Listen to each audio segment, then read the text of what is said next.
They're begging you in the prompt itself. It asks you, use specific details and examples to illustrate your point.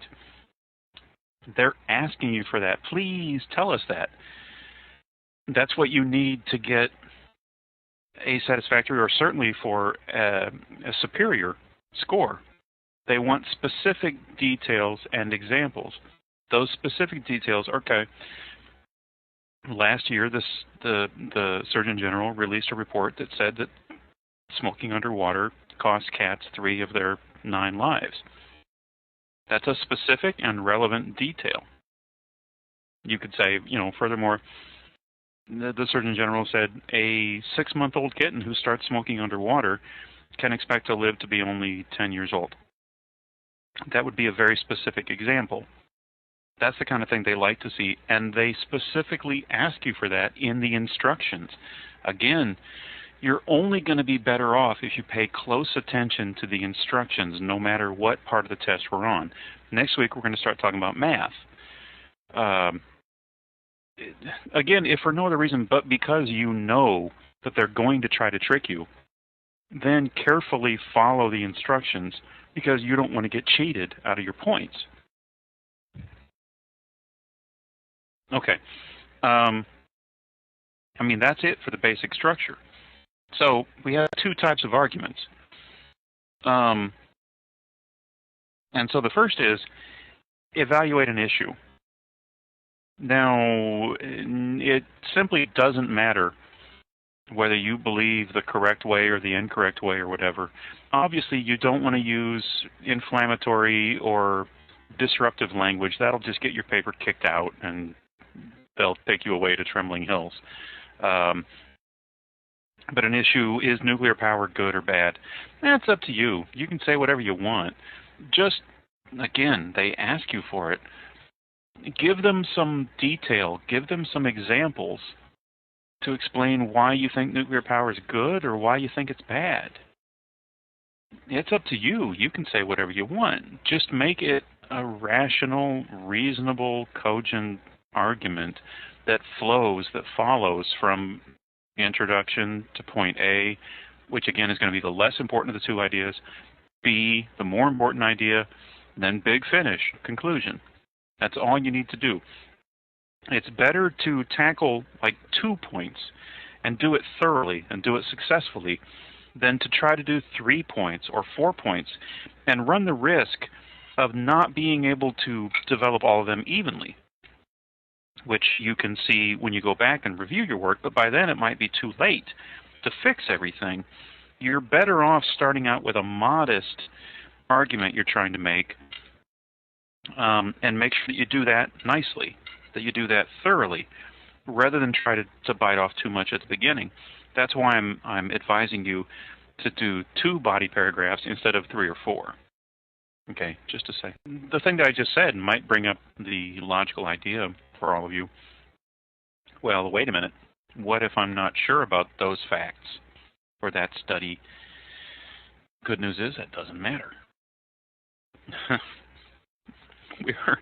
We're interested in moral rectitude here, not correctness, which may get a little bit back to Luigi's point. It must be logically sound. You must say, if there's gravity, then things must fall to Earth unless there's some other prevailing force at work.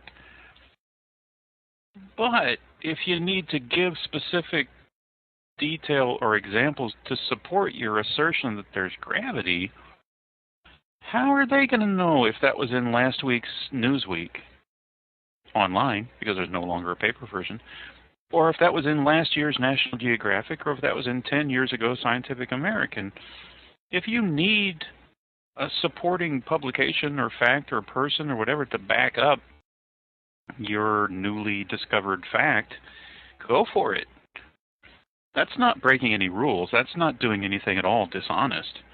As long as it logically flows. Again, if there's gravity, then things will fall to ground unless some other force prevails on the thing. If you say, in his memoirs, in his tell-all memoirs, Galileo talked about his discovery or his affirmation of gravity. It doesn't matter if that's a real memoir or not. It logically supports your point, and it would follow. So if you need one ringer to back up your opinion, then go ahead, go for broke. Say last week in the New York Times, an eminent astronomer said that was true. That's fine. That's not being dishonest. That's not lying to anybody. That's backing up your point. The only thing with made-up facts, and so many of our friends in the broadcast medium do not. It is actually better to cite a fake source than to simply say, we know this is true. For the purposes of this argument, now I'm not advising anyone to do this in their daily lives. I'm saying for this test, if you need a fact to be true to have support, you can say last year the Surgeon General said this or that. There are like three things that come into play with made-up facts. And again, some of our friends in broadcast and cable news don't always follow these caveats. But since I didn't name any names, I can't be sued. First of all, your fact should be plausible. If you tried to insert that, for instance, last year, smoking in this country went down by 97%. Well, that just doesn't pass the sniff test. That doesn't make sense in a common sense, environment. That fact would be unhelpful. That wouldn't help you. But as long as it's plausible, if you said, thanks to, stop smoking efforts, last year teen smoking went down 4%, that's plausible. Then that's good. Second of all, it needs to be relevant. It shouldn't simply be there for its own sake. It needs to be there to advance your point, to advance your reasoning. If you mention something about smoking underwater that is just not relevant to your argument, then that's just a waste of space, and that's going to be a detriment to your writing. But if you offer something that is definitely relevant, if you say, in fact, Surgeon General reported that last year cats who stopped smoking underwater experienced an 8% reduction in blood pressure illnesses or something, that would make sense. Again, it would be plausible and it would be relevant. And the third thing is it needs to be rare. It needs to be, and that translates to a maximum of one made-up fact per essay. That's just my rule. Just don't push it, kids. One made-up fact per essay, that's good enough. Now, many of our friends in the broadcast and cable news industry, or some of them at least, and I'm not naming them by name, they do a lot more than that. But for our purposes, let's keep it real. But yeah, if you need one made-up source that helps you advance your argument, your logical argument, then that's what you want to do. You want to think very literally, very linearly, very logically. I begin at point A. I build my case with the first body paragraph, which is my starting point. I build up to my main point in 2, which is my stronger point, and then I come to my crescendo. And then in the conclusion, I simply restate my original position. That's how you'll write an article in general, and specifically how you want to write one for state your opinion. Now, only in state your opinion can you use the first person. You can say, I believe this is right or wrong because of blah, blah, blah, blah, blah.